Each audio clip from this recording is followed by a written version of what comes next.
सवाल पर आप क्या कहते हैं? जी मुल्क इस वक्त दिन ब दिन जो है, मुल्क इस वक्त दिन ब दिन तरक्की की तरफ जा रहा है। फिक्र की कोई बात नहीं, आने वाले दौर में और ज़्यादा अच्छे लीडर आएंगे तो और ज़्यादा हुकूमती काम और पाकिस्तानी अवाम के लिए काम जो है वो तरक्की याफ्ता होंगे। हम गवर्नमेंट से मुतालबा कर रहे हैं कि चनियोट में एयरपोर्ट ज़रूर बनाया जाए। ये डिस्ट्रिक्ट है, इसकी आबादी इस वक्त 1 करोड़ के करीब होने वाली है।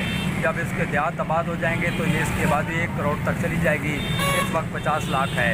तो हम चाह रहे हैं कि यहाँ पर एक हवाई अड्डा भी बन जाए, क्योंकि यहाँ के लोगों के बैरून मुल्कों से रब्ते हैं। मेरे अपने 50-100 मुल्कों से रब्ता है। मैं मुस्तकबिल में ये चाह रहा हूँ कि यहाँ हवाई अड्डा बन गया तो मैं जल्द अज जल्द अमेरिका में जाकर तकरीर करूँगा। आज चनियोट में यहाँ पर टूर्नामेंट हो रहा है, उसके हम मेहमान हैं, कमेंट्री भी करेंगे, मैचेस देखेंगे। शाम तक जो है सैर व सियाहत भी हो जाती है, जो सेहत के लिए बहुत ज़्यादा मुफीद है। ग्राउंडों पर जाना आवाम के लिए बहुत ज़्यादा फ़ायदेमंद है। वहाँ पर ताज़ा आब व हवा होती है, जो हमें ऑक्सीजन मिलता है, वो फ्रेश होता है, उससे आदमी फ्रेश हो जाता है। इमरान खान साहब को दोबारा चांस है अभी सदर बनने का। वज़ीर आज़म है, उनके साथ अभी पाकिस्तानी अवाम 99% पठान के साथ है खान के, और 1% सिर्फ लोग हैं जो उसके वोट नहीं हैं। वो भी हो सकता है मुस्तकबिल में बन जाए मुस्लिम लीग, और PPP जो है हो सकता है इमरान खान के साथ मिल जाए।